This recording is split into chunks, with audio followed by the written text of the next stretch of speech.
Hello，大家好，我是柳凡毅。本期视频我们来聊聊《咒术回战》的2大隐藏世界观设定，进而解答独眼猫是否整了烂活，没想那么多，脑袋一拍随便写死人等争议，顺便再猜猜结局。第一条隐藏世界观设定，咒回世界是海。漫画第一话开篇，幽人与灵异现象研究会的2个同学佐佐木、井口在活动室里面玩钱仙。起因是灵研会一直没出示活动报告，却占着活动室不肯走。学生会长要赶他们走，所以幽人等3人玩钱仙问，能让学生会长勉强认输的生物是什么？钱仙回答：滨海天使。滨海天使是学名为罗海蝶的浮游软体动物，平日看上去温良无害，实际上是食肉动物，以潘虎螺为食，捕猎的时候极其凶残。罗海蝶不吃东西也是可以活1年的，只是自己的身体会逐渐缩小，最后死去。听上去是不是有点耳熟？怎么和死灭回游的规则有点像？不猎杀其他勇者，分数就无法变动，因为没有参与残酷的竞争，对比其他幸存者就会越来越弱。等到死灭回游结束，又会被自动剥夺数值，等于死亡。而且井口和佐佐木在死灭回游开启时，刚好都处于结界范围之内，是娟所带了一波人离开死灭回游时，顺手把他们捎带上了，算作对他们照顾幽人的感谢。也就是说，如果没有娟所横插一手，他们2个未必能走出结界，就要被迫参与这残酷的竞争，成为他们口中的罗海蝶。这 flag 立的。而同样在第一话出现的学生会长是什么呢？幽人的原话是浮游生物会长有何贵干。再联系幼鱼和斗鱼，整个世界的设定已经十分清晰。在这咒力犹如海水的世界，非术士是浮游生物，幼年咒术师是幼鱼，成年咒术师是各种品类的鱼，比如斗鱼。死灭回游的勇者们，幸存下来的是罗海蝶，死掉的是潘虎螺。第2条隐藏世界观设定并非独眼猫一人独有，而是在千年的历史和改良中，日本延续下来的特有文化，但独眼猫选择其中一支，进行了非常巧妙的运用，那就是日本密宗中的一支东密。提前声明，以下所有资料来自互联网，如有错误请指正。日本与佛教的渊源要追溯公元552年，位于朝鲜半岛的百济国王派遣使团前往东瀛，赠送佛像、佛经、佛宝等，佛教从此在日本落地生根。东密则起源于公元804年，即唐玄宗的曾孙唐德宗年间，日本第17次派遣唐使前往大唐。这次的使团中有一名天资绝伦的僧人，法号空海。不知道大家有没有看过陈凯歌导演的电影《妖猫传》？没错，就是电影里那个跟着白居易一起破案的日本僧人。他在电影中心心念念要求法的对象惠国，则是当时备受3朝皇帝礼遇，号称3朝国师的密宗高僧。历史上，他成功拜师惠国，从大唐取回了密宗最纯正的教义金胎2成，即金刚法和胎藏法。回国之后，在高野山创立真言宗，这就是赫赫有名的东密。顺带一提，现实中日本京都的宗教类专门学校便是由真言宗牵头，协同各司派经营的哦。所以咒回世界的经咒说不定就是挂在真言宗名下呢。当然，日本密宗还有其他教派，比如台密。为何我会坚持认定咒回世界观来自东密呢？一方面是后续体现的价值观都印证了这一点，我会慢慢说。另一方面就是空海的俗家名佐伯真鱼，看看海再看看鱼，独眼猫皮这一下真的很开心。因为密宗高深难懂，又特别重视秘传，若不经灌顶和秘密传授，不得任意传习及显现于人，故得名密宗。是不是和咒术师的设定很像？东密的核心教义为6大、4曼、3密等3大圆融，建立2部曼陀罗，并以寄生成佛为主旨。当然，这个佛不是类似《西游记》里面的诸天神佛，而是一种概念。为了方便理解，就把东密追求的至高境界大日如来直接换成行月世界里的根源就行。东密对日本文化的影响极深，比如说教义中的3密。大家看日本动漫的时候，是不是觉得很奇怪？为什么日漫里放大招都要喊出来？感觉又羞耻又中二，就不能不喊吗？还有，这不是明摆着让敌人知道能提前提防吗？其实原因很简单，因为东密中的3密就是身密、口密、意密，缺一不可。你不念出来，大招压根就放不了。看，密宗对日本文化的浸润已经到这种程度，属于是基本概念了。咒毁世界对此还有加强。为什么术士公开能增强术士威力？因为这属于口密的强化。为什么全套仪式上 buff 能发挥更大的威力？因为这属于生密的强化了。为什么有人能开领域，有人开不了？看看自己的意吧。凡事有好就有坏，上面那些都是好的方面，坏的方面在于三密中的三要素身口意，本身就是佛教中的三业，指的是这三种行为以及随此行为而来的延续的结果。这里面最坑的就是意业。什么意思呢？身业是指你身体所做的行为，口业是指你说出来的话语，而意业指的是你心中的念头。没错，想的也算。你或许会觉得很冤枉，凭什么呀？我想想也犯法吗？想想当然不犯法，可造业呀！你想几秒，我想几秒，业力堆积，就要以某种形式释放，那就是咒灵的诞生。随机点名，碰到谁谁倒霉。谁让你生活在咒回这么违心的世界呢？佛爷们讲的是因果报应，谁说想的就能不算了？不仅算，而且大算特算。在东密的世界观里，物质只占1/6，剩下5/5全是严格受因果律束缚的意识、精神等等。这就是咒回隐藏世界观的可怕之处，因为意识是具备力量的，所以哪怕我不做坏事，不说坏话，但只要我心里升起了不好的念头，即便没有落实，也会对我身边的人乃至对世界带来负面的影响，即所谓的恶果。比如咒灵是由人负面情绪诞生的怪物，实际上就是抑制恶业的一种具象化，犹如人类的影子，无法杀尽。但有恶就有善，要惩恶自然也要扬善。咒灵诞生是合理的，但它们诞生后的杀戮是罪恶的，必须进行制裁，才能符合因果关系。所以克制咒灵的咒术师应运而生。这才是为什么设置咒灵和咒术师强度总量大致平衡，你强我也强，你弱我也弱的原因。如果从物理角度，这个设定很蠢，完全是画地自限，导致问题永远无法解决。但在密宗的世界观里，一切都是业力流转，因果报应。负面的想法、言语和行为都是恶业，会让命运不断滑落。反过来，正面的想法、言语和行为则叫善业，能让世界往好的方向发展，一切就变得非常合理起来。所以细观每场战斗，还有每个角色的命运，就会发现他们在战斗和人生的结局都符合这个残酷又公平的隐藏逻辑。由于这是个很长的盘点，本期视频时间有限，我们以后细说，先将目光聚焦于专锁和死灭回游。专锁究竟要做什么？它和天元隐藏了什么？它又想要宿傩做什么？死灭回游究竟是什么东西？想要达到什么目的？咒回的结局到底是什么？首先，这必定是一个超大型的仪轨，但密宗仪轨成千上万，不清楚独眼猫是不是拿了个真实存在的仪轨来用，又或者是自己编的，所以想要找死灭回游的原型是不可能了。但没关系，他是个细节控，处处透情报，我就根据他提供的信息来猜。可以发现，东密核心的6大、4曼、3密等3大圆融，建立2部曼陀罗，死灭回游全部满足。下面来一一介绍。6大指地、水、火、风、空、识，泛指万物之源，世界的根本主体。但在密宗的教义里，人们是感知不到它们的。放到今天，科学的解释就是，你能用肉眼直接看到中子、原子吗？你得借助工具才能看到，不是吗？所以6眼这个名字加上精准到原子的能力设定，就很意味深长了。而且6在佛教中本身就是一个十分特殊的数字，6根眼、耳、鼻、舌、身、意，6尘色、声、香、味、触、法，6识视觉、听觉、嗅觉、味觉、触觉、心想意识。目前出现的人物技能对应关系中，物对应眼、色、视觉，99对应耳、声、听觉，劫对应舌、味、味觉，天元对应身、触、触觉。剩下的专锁、宿傩、遗骨3人必定有一个不能列在其中，但我不清楚究竟是哪个。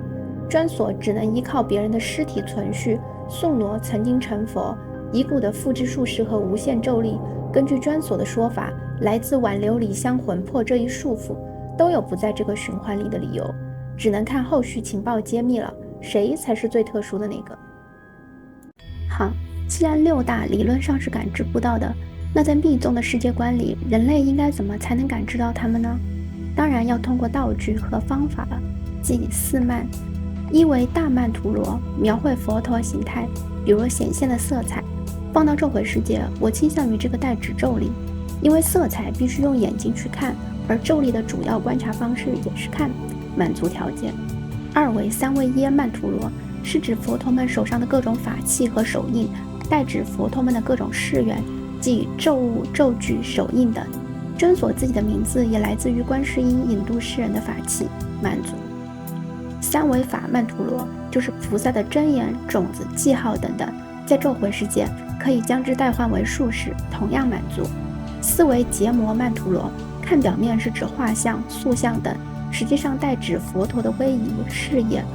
我认为在这里代指重大事情导致的业，所以死灭回游还特意在10个关键点做了结界，有意将这里面的业堆到很可怕的程度，就是为了满足这个条件。写到这里，我想感慨一下，独眼猫，你真的好懂，居然连四曼的顺序都没错。三密我们刚才解释过了，但这里要补充一个细节，真所发动死灭回游前，他做了如下动作：第一，利用真人的术式进行一次超大范围的参赛者转变，此为生密；第二，在涩谷对着所有人宣告死灭回游的情报，此为口密；第三，他自己的决心已经很坚定了，并且还绑定了死灭回游不能结束的束缚在身上，此为意密。三密皆成。听到这里，大家是不是已经想到了什么？是的，如果涩谷的时候不让娟所说完他那一大通话，死灭回游发动的仪轨就欠缺一个无比关键的步骤，详细情报宣告。如果在娟所开无微转变之前打断他连无微转变都不一定会放，因为死灭回游这种超大型的仪轨，不出意外必定有着极其苛刻的时间限制。参考死灭回游开始后，娟所还特意带了一堆普通人离开，我怀疑结界对人数也有要求，比如术士和非术士比例之类。由此反推，有多少咒术师面对面听娟所公开情报，极有可能也是发动死灭回游的必备条件之一。所以他才在咒术师们注意力分散开始聊天，没怎么听他说话的时候，来了句我话还没说完，又让大家的注意力回来了。虽然就算这次目的没达成，娟所肯定有办法顺利完成以上步骤，但看到他如此顺利就一次性把仪轨执行完毕，不提伤心事。再来看其他条件，六大、四曼、三密等3大圆融已经全部满足，剩下的就是建立2部曼陀罗。而在死灭回游发动后，这2个条件也满足了。2部曼陀罗即金刚界曼陀罗与胎藏界曼陀罗。金刚界曼陀罗要素为智慧，呈现金刚而不染的无上宗教成就，需要教众学人自立自强以求。很明显就是代指天元制造的境界，境界里的每个人都可能是咒术师，但需要大家自学成才。胎藏界曼陀罗要素为理性，则要呈现原本是佛子的每个宗教人才都在上师佛祖的保护栽培之中。想想娟所设置的凡界，行吧，死灭回游确实对勇者们保护挺严密的，只能自己人相互厮杀，外力没办法干预。娟所你开心就好，这也是为什么娟所的领域叫胎藏遍野的原因。而天元的空性结界也是直接代指金刚，待会儿提到物的时候会详细解释。好了，既然上述条件都满足了，那么娟所发动死灭回游的目的以及咒回的结局实际上很好推测了，至少要有一个人达到东密的终极状态，寄生成佛。再度提醒，东密的佛只是个概念，不是实体，因为东密设定人人可成佛，成佛主要代指唤醒与生俱来的佛性，以达到一种精神和概念上的终极。这就是为什么我们经常看到日本动漫里死灵怨灵被超度时会说他成佛了。所谓的寄生成佛，是修行者这辈子要自己觉醒佛性，而不是死后被人超度，那样的话下辈子你还要从头开始。这里我用行月的设定稍微解释一下，毕竟奈绪蘑菇也深谙东密世界观，而且行月里角色多，例子容易举，可能有些不准，敬请见谅。寄生成佛分3种：理具、加持和显德。理具成佛，即你的佛性本来就比其他人强很多，只要抛弃尘世的色相之身，即能成佛。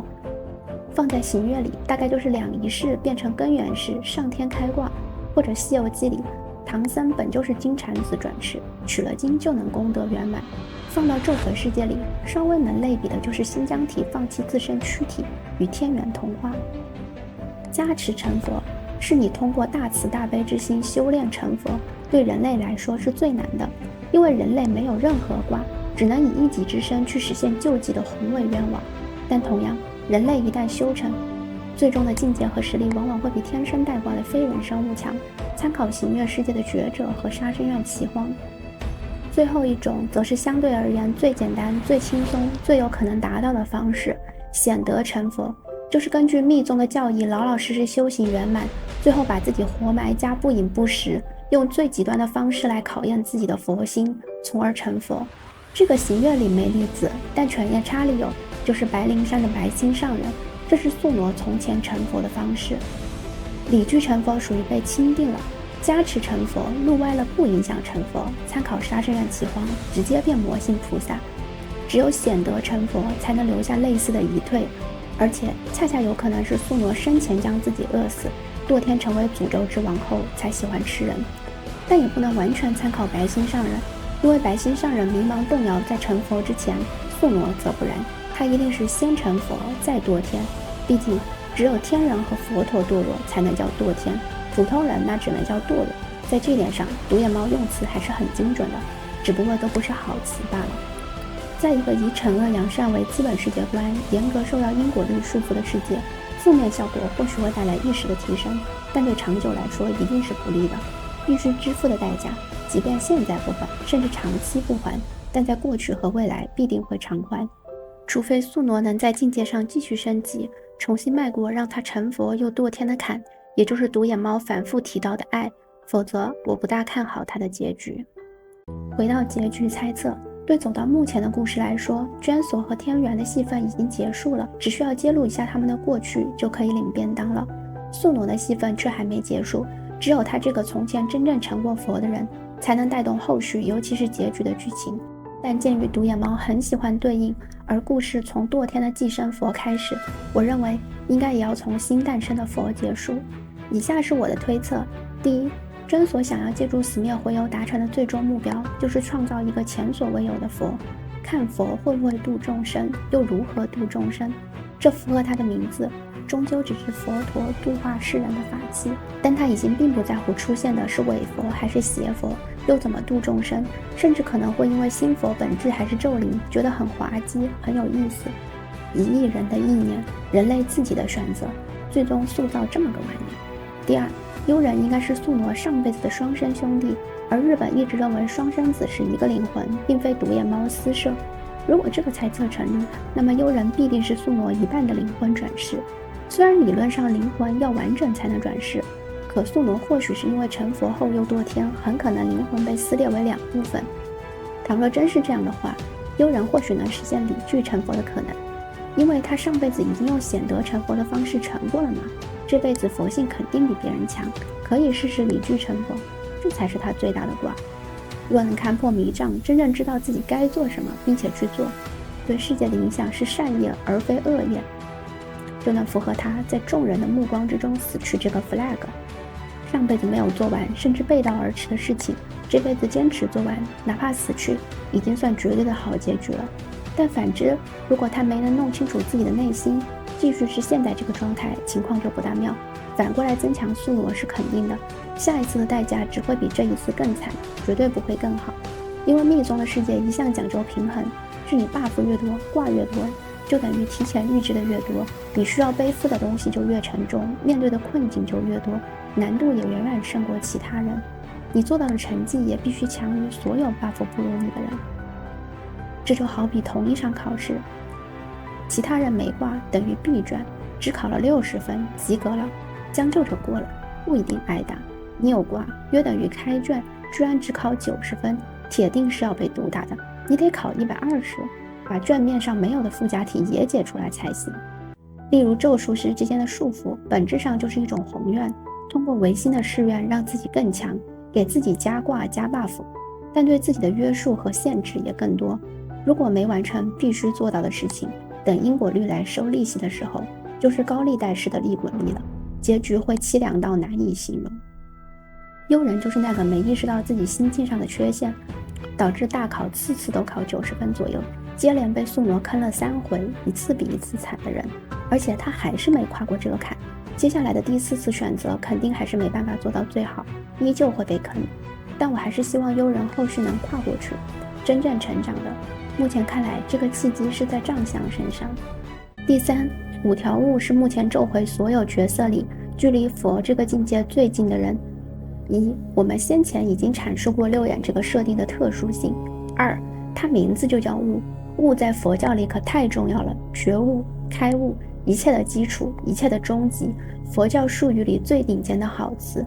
这就是独眼猫的强迫症吗？所谓的最强，居然连名字也要最强吗？3，它的术是无下限，符合佛教追求的空、能、净3要素中的净，即6根清净。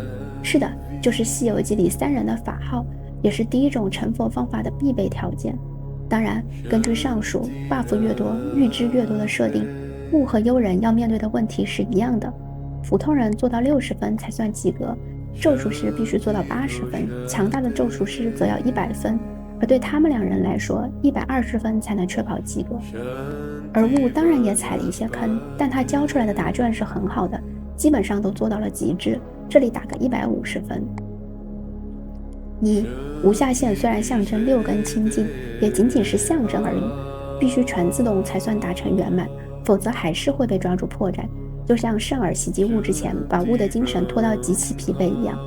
只是杀了圣尔没用，因为这个破绽只要还存在，以后就会有人用同样的方式对付你。一劳永逸的方法就是全自动防御。而悟找圣尔决斗时，内心独白是：抱歉，天内，我现在并没有为了你而生气，也没有恨任何人，仅仅是觉得这个世界待得畅快无比，天上地下唯我独尊。这代表他的心已经极度宁静，物理上的前置条件反转术式满足，心境上的前置条件极致的静同样满足，后面必然会掌握全自动无下限。2，悟的领域是无量空处，也很有意思。无量空处中的空切合4大皆空，又切合金刚一词中的空性，无量则切合金刚界中的空间和边界，所以无量空处本身就是金刚界曼陀罗的显现。这份礼物和升级来自哪里呢？应该是源于他和劫星宿决裂之后，恰恰看见劫困在对世界、对现状的思考中，悟坐在台阶上也进行了思考，并选择了和劫不一样的道路。劫是直，悟则是空，刚好对应。我觉得应该在那之后没多久，他就能领域展开了。10年后的百鬼夜行只是给当年的一切画上终点。自从决裂后，每次与劫的见面，心情的震荡，对悟来说都是奇迹。心境究竟是升级还是被污染，都有可能。当然，看到悟被关到玉门江后，学会了领域运用的新方式后，我就不担心了。这关对他来说已经过了。3、6大、4慢、3密，这些专所需要辛辛苦苦才凑足的条件，悟只差最后的胎藏界就彻底圆融了。而且他对学生的栽培，对咒术界未来的打算，实际上切合胎藏界曼陀罗的思路，已经奠基了。后续剧情肯定要对此进行补完，刚好解释目前尚缺的这部分。4，他之所以涩谷还会被封印，就是空能静中的能还没解决，既没达到五蕴非我的最后一步。这个因为概念太玄，解释起来太复杂，大家只要知道也快乐就行。因为能其中的一个意思就是可以必胜，这个解释在日本今天也有沿用，无能有能效，所以天生的佛性加后天的补完，他距离理具成佛也只差最后一步，等他完成对秩序的重建就行了。踩一次坑就升一次级，绝不犯同样的错，这就是悟教出来的答卷。距离佛最近的人和曾经成为佛的人，刚好是1000年后的最强和1000年前的最强，没毛病。不过我觉得，虽然对悟来说理具成佛和显德成佛都接近圆满，可如果他最终成佛，大概是靠加持成佛。至于原因，有个很有意思的细节，对于5条悟的解封是否太过突然的争议，独眼猫在卷末回应过，大概意思是，这是他早就想好的。考虑到玉门江里的时间没有物理意义上的流逝，而戊10月31日晚上8点多被封印，11月19日白天解开封印，他的时间比别人少18天又10几个小时左右，而他的生日是12月7日，到与宿傩决战的12月24日，刚好整整18天。也就是说，再过10几个小时，戊才算物理意义上到29岁。这在佛教中是个很特殊的年纪，因为释迦牟尼正是29岁的时候选择出家修道，历经6年，然后在菩提树下连坐7日，最终成佛。天上地下唯我独尊，则刚好是释迦牟尼出生时说过的话。当然，因为东密信的不是释迦牟尼，而是大日如来，所以这个对照不一定成立。但就算没有这点，我也认为戊一定会走最困难的路，哪怕失败了也无所谓。最强就是要挑战最难，不是吗？所以我大胆推测，咒回结局会出现3位佛，有显德成佛成为的咒灵佛陀死，有理具成佛的幽人为了拯救全世界舍去身躯成为佛陀，留下新的希望，戊则继续践行加持成佛，行走在这个世界，维护新的秩序，直到他某天到达终点，彻底开悟。好了，本期视频到这里就结束了。由于基本设定篇幅太大，又十分重要不得不提的关系，只能留到下期和大家讲解为什么我认为戊一定能赢过宿傩的详细理由。不只是本篇提到的善恶、代价等等，而是从第一话起，独眼猫如何见缝插针的铺垫和插旗。那我们下期见。